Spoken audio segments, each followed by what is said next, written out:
Hi, everyone. I'd like to thank you all for listening in on me on this very hot afternoon.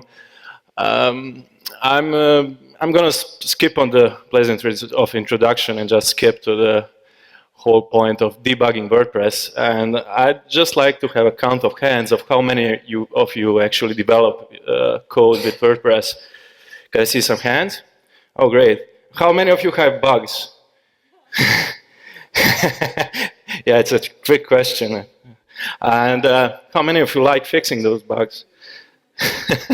Yeah, you say that because you like pain. Okay, so for the most part, this is going to be fairly technical, but for the rest of you, I'm going to try and cut it short. So when bugs occur, it's usually something that starts with WordPress and in general with the web. It starts something like this, and it's not a good sign, right? If it's a client, it's all hell breaks loose, and you probably get a phone call that's like the developer hotline. Just could you fix my website for me? And you're back to this, and you're not sure what to do. But of course, I mean, debugging in general doesn't need to be like a pain. It can definitely be a thriller. It's like who done it. To the very least, like if this is a client, or if you're a client, or if you're asking for information, there's a few interesting pieces that you need to know to kind of solve the puzzle. And it usually starts with the exact URL. It's like how many times I got like a bug report from anybody that kind of didn't contain like the exact place where this issue is occurring. And even if they say it's on my homepage, I ask them to kind of get a copy of that, like from their address bar. It's usually there's a slight chance that their URL might reveal something that they're missing. So it's a good thing to ask for. Another obvious thing to ask for is a screenshot, and I've been for years now. I've been installing screenshot utilities for my clients just to kind of be able to figure out where the problem is. And of course, there's like the usual. What were you doing at the time of this failing, and what was done prior to that? Were there any big changes there? Did you update?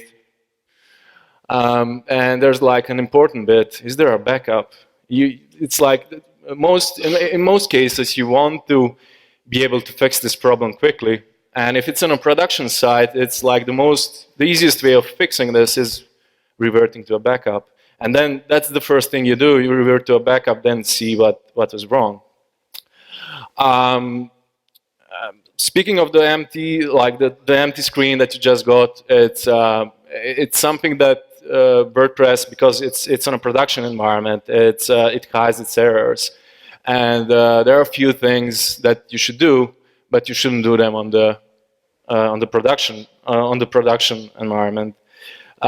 You should obviously go into your config for WordPress, and you should kind of go and enable debug. If it's really not something that you can run on a different environment than your production, you would go in and you would do display false and make sure that you actually hide your errors from the browser screen, from the visitors. When you kind of do this, the logs end up in various places, some of which you can kind of configure there. Also, it's usual to reduce the noise. You want to get rid of some of the messages that are kind of not helpful in this case. It's usually just excluding the notices, because of all the third-party plugins that are around and all the deprecated notices, yeah, it's get kind of crowded, and you cannot spot the culprit in the logs. And of course, if you're working with JavaScript errors, there's a script debug option to get you started there. So when you do this and you hide the the errors from the browser, what you end up doing is sending them to the error. And depending on the severity, it might end up WordPress never even being reached or something like that. And there's, in case of various like server setups, you can kind of, if you get like a cPanel host or something, you could kind of click your way through like cPanel logs and have a error log section there. But in case you have like your own server, like with a shell access or something, these other places here are like where you would go and look for answers. And it's, in most cases, this boils down to a couple of things that are pretty often. So I'm just going to go from my experience of what gets broken the most. And in some cases, this is like an incompatibility error that happens. It's usually kind of, you find like an unexpected T function in blah, blah, blah. And it's kind of an old thing. It doesn't happen as much these days.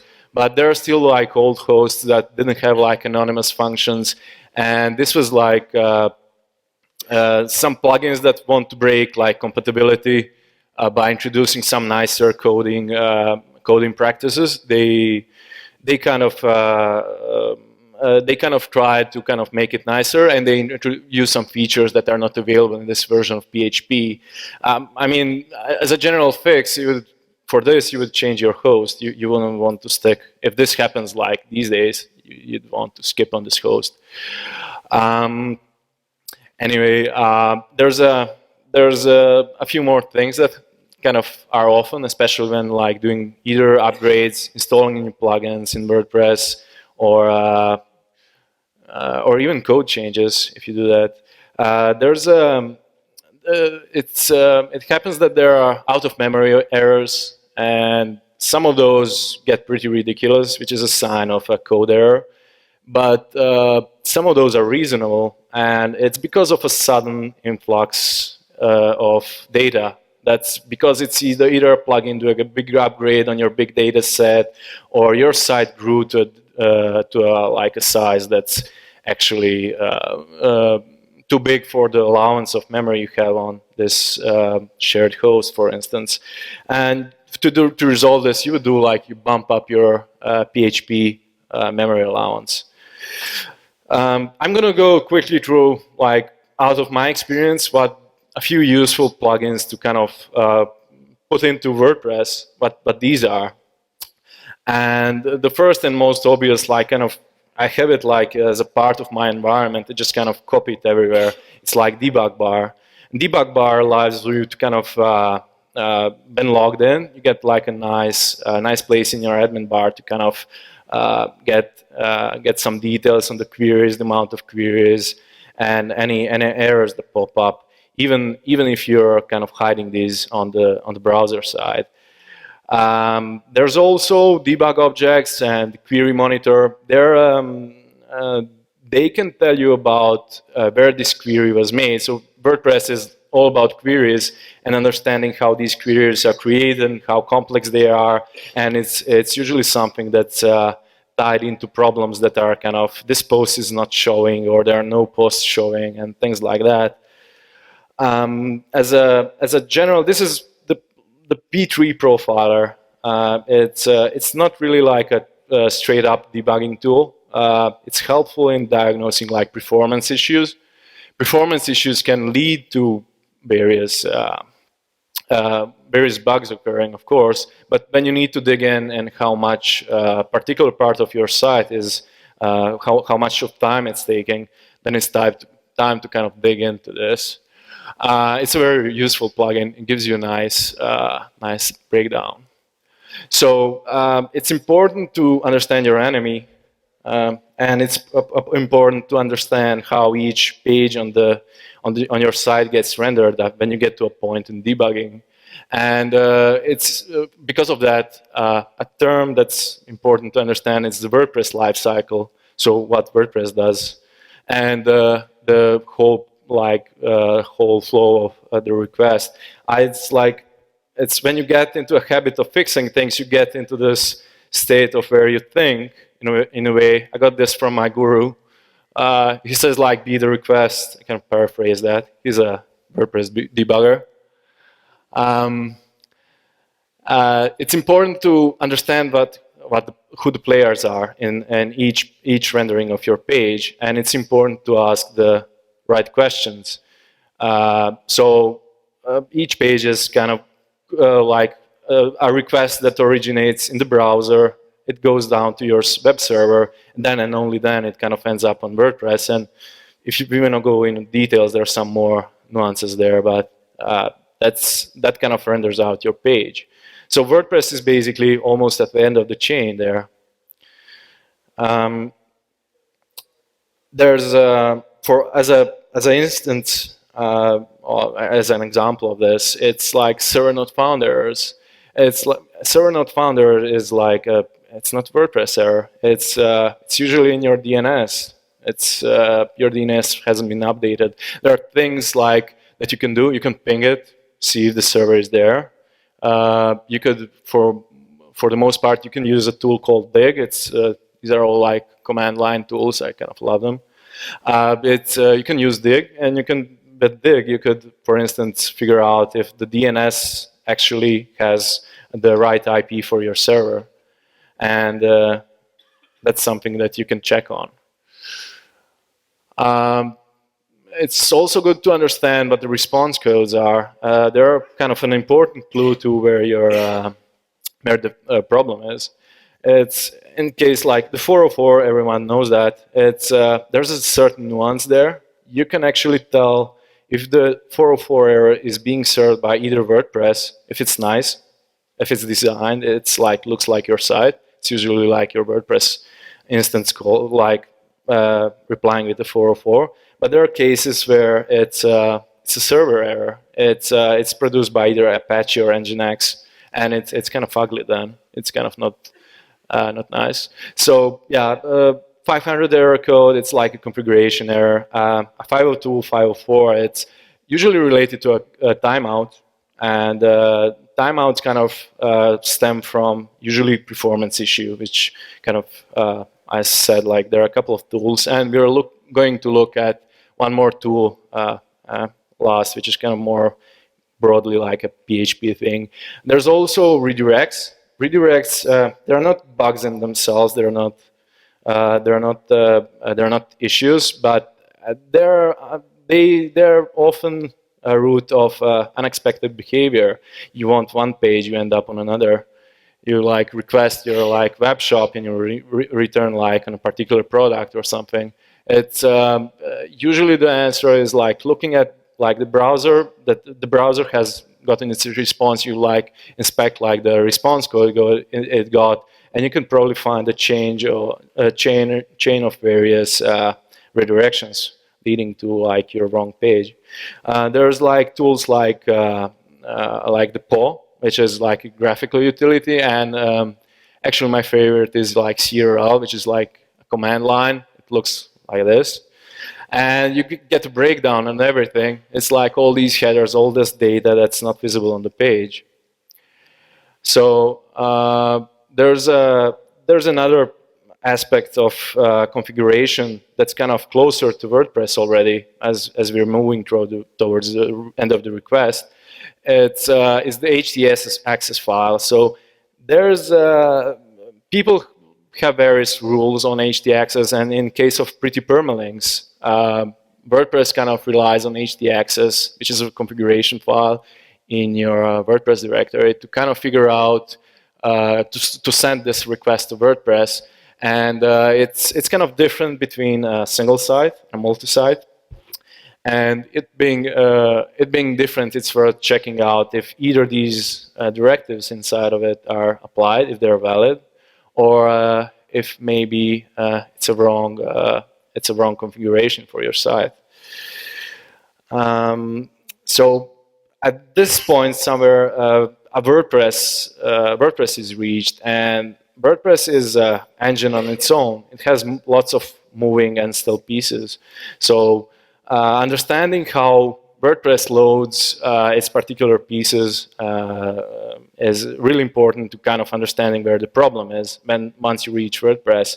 And there's a really nice outline of all of this. It's on McFarlane's site, and I could probably share the URL later somewhere. And or you can just Google it, just like WP load lifecycle. And there's like a nice graphic. I have it printed on my wall, like on a paper on my wall somewhere. I can see it, and it's a good reference to have when figuring out where things could have gone wrong.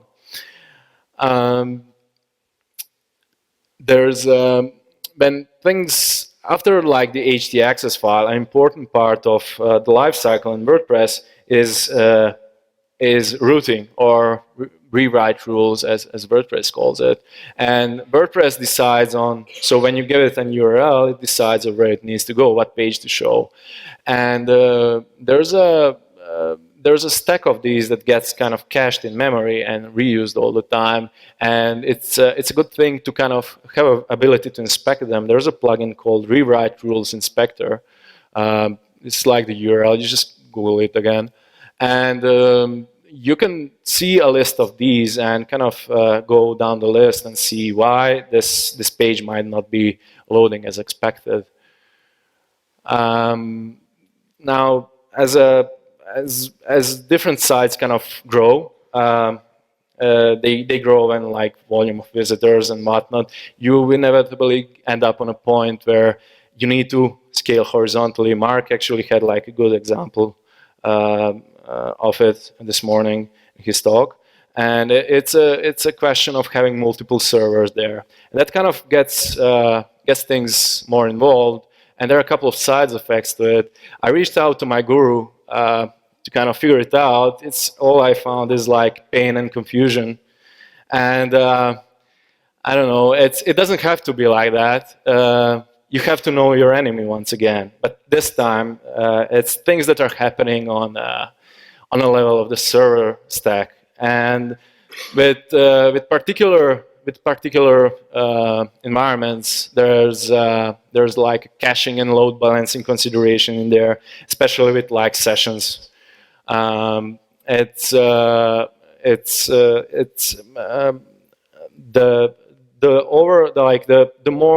more like this broad environment gets, you get more players involved. So there's like software like Varnish, load balancers, even like proprietary stacks. Like if you run on AWS load balancers, there's only so much you can do. I'm gonna go and speed this up because I'm at the end of my time. Blah blah blah, and go a step further and just like mention the usual suspects. I'm often to blame of these. I even like. Oh, yeah, I'm done. Huh? Yeah, sorry. I was to blame with to kind of leaving these a couple of times on like in production code, and I realized it would be kind of much safer to protect myself and kind of always as a reflex, if I have to do these, just kind of wrap them up and like protect myself from people ever seeing it. As a step further, a really good tool is definitely Xdebug. And it's something you can hook up your editor with, and it gets you like really a debugging environment, and you can just kind of step through your code, step through WordPress code, and it gets kind of pretty informative even to what WordPress does in some cases. There's also something you can do yourself, kind of do a debug backtrace on like an error handler, and kind of hook that in. You can dump it into an error log. You can use Fire PHP, which is kind of obsolete by now, I think. Or you can kind of work with the debug objects plugin and get that outputted there. You could do various things there. There's also, to kind of finish up, I'd like to mention the XH profiler and its GUI, which is it's like a script, a PHP script that was developed by Facebook. And it gives you like a really good timed breakdown of everything that happens in a site request. And it's also usually pretty informative when it comes to kind of getting like 4 or 5 errors in there. And you want to figure out which pieces of code are kind of inefficient, taking too long or something like that. So That's pretty much it from me. And if you have, like, I don't think I have time for questions. That's it. Thank you.